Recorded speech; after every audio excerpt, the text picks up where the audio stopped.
कृपया कहानी को पूरी सुने। कहानी अच्छी लगे तो लाइक एंड सब्सक्राइब जरूर करें। हाय मेरे घुटनों का दर्द, मैं क्या करूं, ये दर्द तो मेरे साथ ही जाएगा। भारती जी अपने घुटनों को पकड़कर ड्राइंग रूम में करहा रही थी। छोटी बहू पूजा को रसोई में सब कुछ सुनाई दे रहा था, मगर बर्तनों की आवाज में अनसुना करने की कोशिश कर रही थी। भारती जी ने अपनी बड़ी बहू अलका को फोन लगा दिया। क्या करूं बड़ी बहू, ये घुटनों का दर्द तो जाने का नाम ही नहीं ले रहा। हाँ जी मम्मी जी, मैं सोच ही रही थी, आज पुरवाई चल रही है, मम्मी के घुटनों में दर्द बढ़ गया होगा।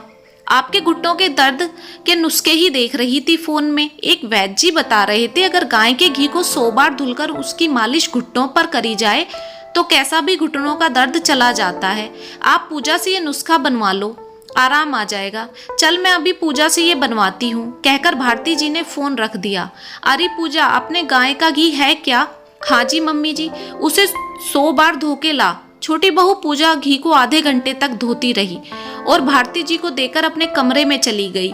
देख रहे हो जी कैसे फेंक कर चली गई, ये भी नहीं एक बार फूटे मुंह मेरे दर्द को पूछ ले। बड़ी बहू वहां बैठे बैठे मेरी कितनी फिक्र करती है। छोटी बहू पूजा कमरे में जाकर लेटी ही थी कि उसकी मम्मी की कॉल आ गई। बिटिया तूने 2 दिन से कॉल नहीं की, मुझे लगा कहीं बीमार तो नहीं हो गई है। नहीं मम्मी, बस इतना काम लगा रहता है कि बात करने का टाइम ही नहीं मिलता। और बता समधन जी कैसी हैं? मुझे ना पता आपकी समधन जी का। गलत बात है बेटा, ऐसे नहीं बोलते बड़ों को। मम्मी मुझे गुस्सा आता है, इनका सब कुछ मैं करती हूँ और गुणगान दीदी के गाती हैं। इन्हें तो मेरा काम ही नहीं दिखता और दीदी जरा फोन पर मीठा बोल लेती हैं तो इन्हें दिख जाता है। तो बेटा तू भी बैठ जाया कर अपनी सास के पास, बड़ों को अच्छा लगता है। मगर मम्मी मुझे इतना काम है, मेरे पास बैठने का टाइम ही नहीं। अब बताओ, अगले हफ्ते मम्मी की आंख का ऑपरेशन होगा, मेहमानों को भी देखना और मम्मी का परहेज भी करना। पूजा बेटा तुझे एक आइडिया देती हूँ, तेरी सास को पता चल जाएगा कौन सी बहू अच्छी है और कौन सी बहू बुरी है। आंख के ऑपरेशन के बाद अपनी सास को अपनी जेठानी के पास भेज देना, कुछ ही दिनों में मीठी जेठानी कड़वी हो जाएगी।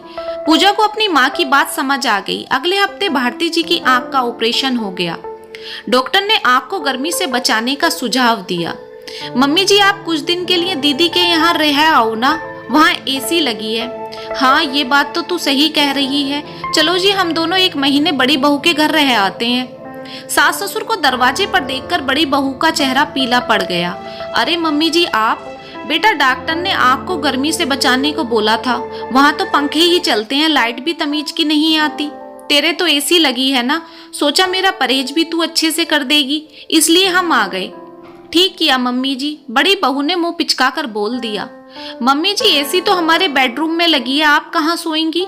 मैं भी तेरे कमरे में ही सो जाऊंगी। बड़ी बहू ने जमीन पर एक दरी डाल दी। मम्मी जी यहाँ सो जाएं, बेड पर तो मैं, ये और टिंकू सोते हैं। भारती जी को जमीन पर सोते हुए बेइज्जती तो लगी, मगर क्या ही करती, चुपचाप जमीन पर लेट गईं। सुबह के 8 बज गए मगर बड़ी बहू को सोकर नहीं उठी। भारती जी को तो सुबह 5 बजे ही चाय की आदत थी। छोटी बहू पूजा तो सुबह 5 बजे तक चुपचाप कमरे में चाय रख जाती थी। भारती जी और उनके पति चुपचाप ड्राइंग रूम में बैठे नाश्ते का इंतजार कर रहे थे। बड़ी बहू ने 2 प्लेट में पोहा डालकर दोनों को दे दिया।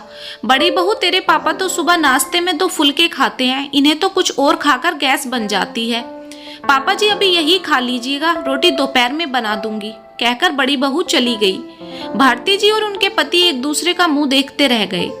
बड़ी बहू डॉक्टर ने बोला है कि हर 2 घंटे में मेरी आंख में दवाई डालनी है, तू हर 2 घंटे में मेरी आंख में दवाई डाल दिया कर।